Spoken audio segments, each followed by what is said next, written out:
The more we appear before God, the more we are energized for the journey of destiny.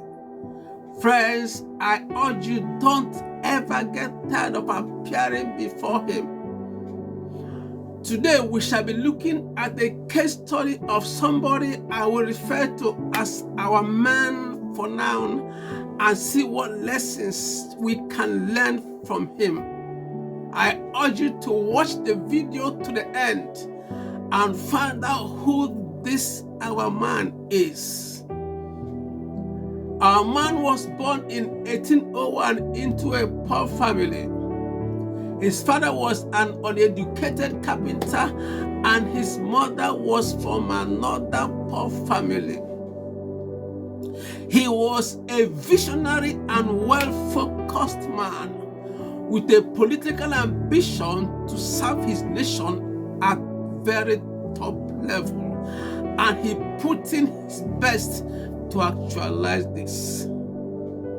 He probably prayed over his ambition, but didn't stop there. He backed up his prayers with determination and commitment for its actualization. Faith, the Bible says, without works is dead. This teaches us a lesson on how to handle visions from God. We don't just pray over a vision and go to sleep. No, the prayers should be supported with appropriate actions for the vision to come to pass. Jesus came with a mission to save humanity. In John 17:20, he prayed for the people, and Acts 10:38 records how he went about doing good and healing all those who were under demonic oppression. This is what it means to pray over a vision and follow up with appropriate actions, as our man did. The saying that failing is not failure played out significantly in the life of our man. There were many obstacles on the journey to actualizing his ambition. He had multiple issues to contend with, but he did not give up. He lost his first love prematurely and witnessed the death of his two sons. The second lady he proposed to refused. He also had health challenges, including severe depression and nervous breakdown. At one point, his company was declared bankrupt and he ended up with menial jobs, including clerical jobs, storekeeping, etc. He was, however, not lazy in the places he worked. The issue of laziness has bedeviled so many people, including Christians. Such people handle their duties in workplaces with levity, resulting in very low performance, and when they are fired, they term it persecution or victimization. No, it is not so. It is not so. When Jesus came to earth for the redemption mission, he was not lazy, as confirmed in John chapter 9 verse 4. So his followers have no business with laziness in whatever they do at all. Here Thomas Edison, he says, there is no substitute for hard work. End of quote. Powerful one. Hard work gives someone an edge, an advantage over his contemporaries. Bible says, go to the ants and learn, use sluggard. Proverbs 6:6. Hear this, I personally believe in miracles, but also believe there's need for hard work with the support of grace. Beloved, don't just pray and fold your hands thinking and hoping that manna will fall from heaven. No, it doesn't work that way. Gracefully engage in something meaningful. Engage in something productive and earn income for your upkeep and kingdom support. Is it not written, whosoever does not work shall not eat? Our man was given to study. He devoted time reading books, newspapers, and political leaflets in a bid to develop himself for his political ambition. Many people have zero reading culture. Even some Christians hardly read their Bibles, as recommended in 2 Timothy chapter 2, verse 15.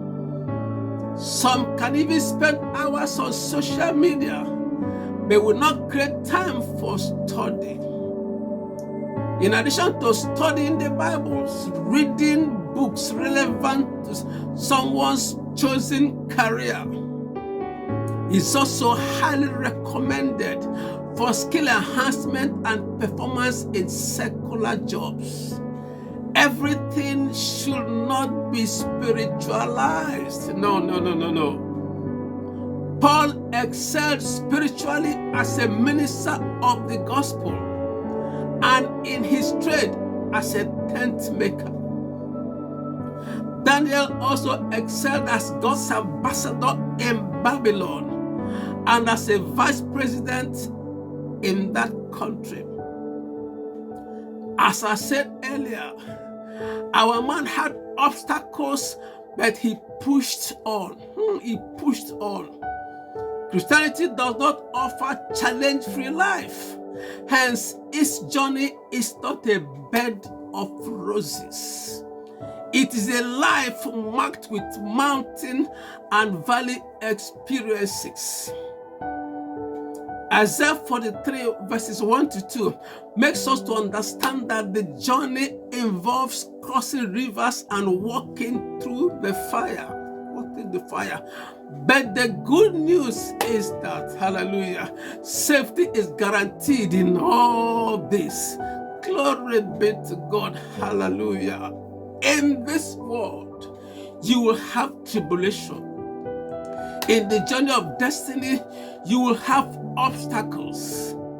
In the kingdom race, you will have opposition. But Jesus said, be of good cheer, for I have overcome the world. Hallelujah. And he empowered us to overcome as well. Thank you, Jesus. Thank you, Jesus. The political career of our man was marked with persistent failures, yet he did not give up. He believed in the saying that winners never quit and quitters never win. So he chose not to quit despite the failures that he had. The lesson here is that failing in any venture does not make somebody a failure. No, it doesn't. Friends, falling out of faith due to sin does not mean you are completely out of God's program for your life. No. Proverbs 24:16 talks about the righteous falling 7 times and rising up again. So when you fall into sin, genuine repentance will get you back on track for you to continue the journey of destiny. Glory be to God. Always remember Micah 7:8, very encouraging scripture. Rejoice not over me, O my enemy. When I fall, I shall rise. Hear this quote by Albert Hubbard. A little more persistence, a little more effort, and what seemed hopeless failure may turn to glorious success. End of quote. Our man failed severally in his political career. His attempts for legislative positions in the House of Representatives and Senate of his nation hit the rocks. He also lost vice presidential nomination, but was not deterred. Hallelujah. He still forged ahead towards the realization of his political ambition. Glory be to God. Finally, in 1860, the political narratives of his nation changed. He won the presidential election that year, and on March 4th, 1861, our man was sworn in as the 16th president of the United States of America. Glory be to God. A position he got through patience, doggedness, dedication, and commitment. He had 100% focus on his dream and never allowed anything to distract him at all. He persevered. Here, Charles Spurgeon, a 19th century preacher, he said, by perseverance, the snail reached the ark. Powerful, end of quote. And who is this our man? He's no other person than Abraham Lincoln. As I said earlier, this man hailed from a poor family, but ended up becoming a one-time strongest political and most influential figure on earth.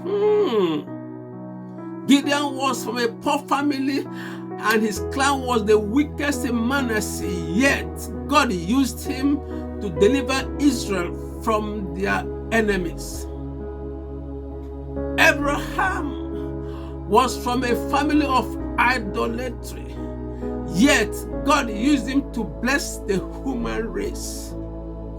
This teaches us that God doesn't consider someone's family background before loving him and engaging him in kingdom service.